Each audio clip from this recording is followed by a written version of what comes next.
Eh, esto es difícil empezar y por dónde. Entonces ya he decidido esta ocasión de agarrar 4 momentos muy recientes de la obra y de lo que se está haciendo en el estudio, en el taller, para a partir de ahí discutir esto de que me estoy preocupando por la naturaleza, que estoy trabajando con temas del paisaje y de que esto se puede hacer de maneras muy distintas. Entonces, por lo mismo, tomé extremos de mi práctica, extremos en el sentido de que una es una escala enorme, la otra es una escala muy pequeña, la otra es una escala aún más íntima, y el cuarto es más bien una aproximación a una investigación que depende más de la relación que yo voy a tener con los científicos que con el arte. Entonces es una secuencia de imágenes, algunos bastante aburridos, pero espero que lo aguantan, empezando por un primer proyecto que es el Museo Mexicano en San Francisco, que como no sé si tengo que introducirme, tengo que platicar de mi práctica en general, pero uno de ellos es que trabajo con arquitectura y que trabajo con arquitectos y que hay proyectos que de vez en cuando terminan muy felizmente en la fachada de un edificio o un interior del mismo, en espacios públicos y privados, y que son de una escala grande. Son los famosos encargos, que tienen el encargo, pues sí tiene una connotación bastante negativa, pero en mi caso creo que es la connotación más bien positiva. Aquí empiezan ya modelos de la fachada, es el edificio, se está levantando ahorita, es un edificio de 50 pisos, de la torre que va subiendo, y el municipio de San Francisco otorga el permiso de construir la torre, como la torre de Bancomer, de BBVA o la Torre Mayor, bajo la condición que los 4 pisos de abajo se convierten en museo, que tengan un destino cultural.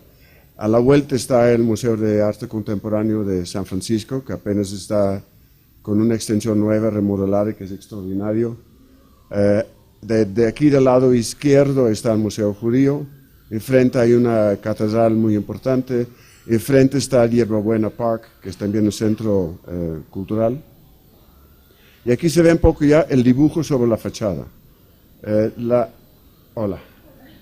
El dibujo sobre la fachada es un recorte en metal en doble capa. O sea, hay una especie de trazo de rutas marítimas atrás, y enfrente hay todavía esas topografías que estamos manejando, que son topografías entre México y la ruta entre México y Estados Unidos, en particular San Francisco y California. En fin, esto es un avance de un proyecto que ya dura 4 años, puede durar mucho tiempo más, aunque la fecha de inauguración lo están poniendo para 2020. Hay muchos intereses ahorita por la situación política, hay aún más ruido, hay mucha discusión. El alcalde de San Francisco lo está tomando como parte de su campaña de demostrar que no es pro-Trump. La comunidad chicana está muy intrigado por qué le dan este trabajo a un artista holandés. En fin, hay montones de discusiones que van a seguir, y es un proyecto que se va modificando en sus avances, pero poco a poco se está concretando, que eso es lo más interesante, que puede ser que en 2 años más sí tenemos una fachada terminada y que está colocada y que se inaugura un nuevo y flamante museo mexicano en San Francisco, lo cual en estos tiempos sería un logro grande. En 1981 empecé a leer más bien la poesía de un poeta irlandés que me fascinó.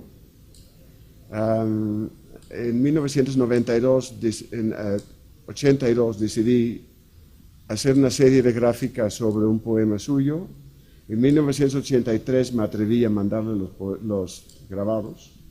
En 1983, inmediatamente después que le vieron los grabados, le contestó, me dijo que le fascinaba. Y establecimos una comunicación muy entrañable. Él se murió hace como 3 años. Gran poeta, tuvo también el premio Nobel en algún momento en su vida.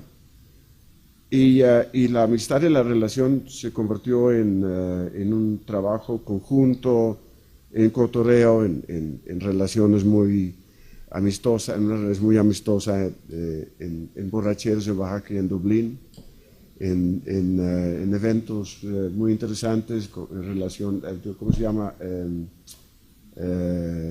Festivales de poesía, etcétera, etcétera. Ese es un primer libro que se hizo en 92, y él me da un texto que es la traducción de la Rama Dorada de Virgilio, que es su trabajo sobre el texto, su manera de relacionarse con este texto. Él es un poeta que trabaja mucho con mitología irlandesa, o más bien convierte un evento muy simple en su casa, su rancho donde nace él, en una mitología, relaciona los eventos que suceden en su casa con los grandes sucesos en la mitología, que lo consideramos entre nosotros, y nosotros somos, Siemesín y yo, el libro más fantástico que se ha hecho en la historia. El más bonito, el mejor hecho, etcétera, etcétera. Y no hay duda. Entonces ya lo creo. No, en serio.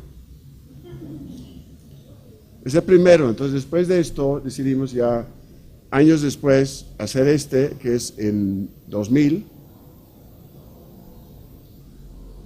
Otra vez sobre Yagul, porque ahí se pone más interesante. Y dijo, tú haz lo que tú quieres, pero yo voy a seguir trabajando sobre el mismo tema. Yo tengo mi tema contigo, tú escribes, yo hago mis piezas. Y esto fue otra vez sobre la zona de Yagul, de una manera distinta, y él produce, creo que son 9 poemas sobre sus amigos poetas, Joseph Brodsky, Milosz, W.H. Auden, sus amigos poetas que él admira, y entonces es un libro de él homenajeando a sus amigos y yo homenajeando a Yagul otra vez, sobre papel nepalés. Estas son cosas que no hay que hacer en la vida normal cuando uno hace gráfica. Son cosas muy complicadas. Se ve muy simple, pero es muy complicado. Es un papel nepalés muy delgado, muy difícil de tratar. Y uno tiene que saber, ahora sí, me lo pongo la medalla, uno tiene que saber mucho de gráfica para poder imprimir esto, para poder hacer esto. Y se ve muy fácil. La tipografía, el tipo móvil está hecho en Holanda. La encuadernación es el mismo encuadernador también de los 3 libros. No, no es cierto, el primer libro fue otro. Esto y el último es el mismo. Los paisajes de Yagul. En 2006 nos encontramos en España y él, el poeta, me dijo, pues tengo un texto que siempre lo quiero sacar como un futuro libro nuestro, que es el libro 6 de la Eneida. Y obviamente dije, lo que tú quieres, ya llevaba un buen rato trabajándolo, y interesante porque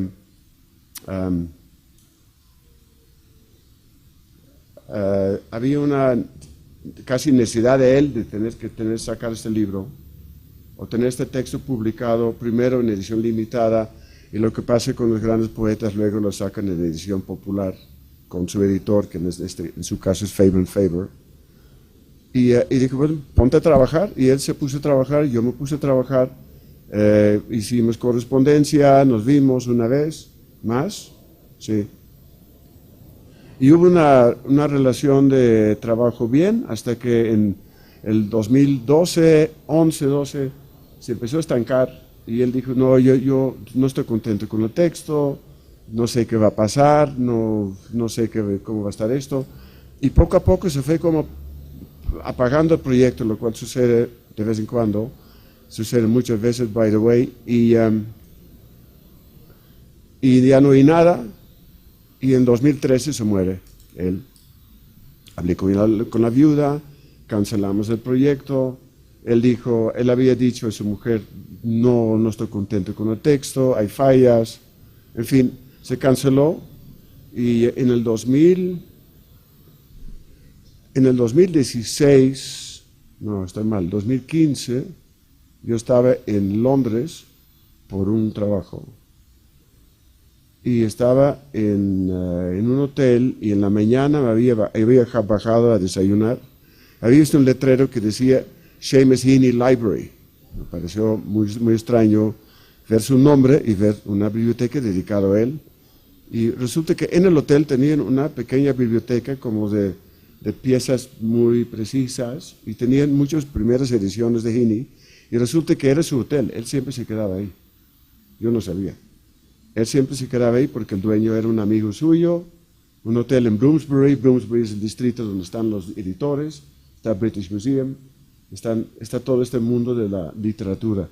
Y resulta que él siempre se quedaba ahí. Bueno, entonces ya me estaba recordando de él durante el día, que estaba dando mis vueltas por Londres, y en la noche llego al hotel y me llega un correo de la hija de Seamus Heaney, diciendo, Dear Jan, hemos encontrado el manuscrito del libro 6 con un post-it que dice finished, en una fecha, unas semanas antes que se muera. Y ese es el tercer libro y último, porque se murió, ya no podemos hacer más. Me encantaría que encuentran más manuscritos guardados ahí en su... Otra vez, mi parte es Yagul, la parte de él es Virgilio. La van a tener que aguantar porque lo voy a enseñar completo. Edición limitada, en este caso fueron 78 ejemplares. Yagul en su esplendor, porque Yagul es una zona que tiene una carga mitológica. El paisaje es un paisaje oaxaqueño como cualquier otro. Pero cuando uno realmente se queda un tiempo ahí, le empieza a aparecer, yo no digo fantasmas, le empieza a aparecer la carga que deja el hombre en un lugar. O sea, hay un libro que no sé si alguien de ustedes lo conoce, que se llama Landscape and Memory, de Simon Schama. ¿Sí? ¿Alguien? ¿Tú? ¿Alguien lo conoce? ¿Tú? ¿Alguien más? Bueno, lo tienen que conocer todos porque es un libro fantástico. Y es sobre la memoria del hombre, o sea, lo que el hombre, ¿cómo te lo puedo decir? Que es la cicatriz del hombre en el paisaje. Es decir, el hombre donde llega deja una huella. Y se habla de la huella que deja el hombre en el paisaje.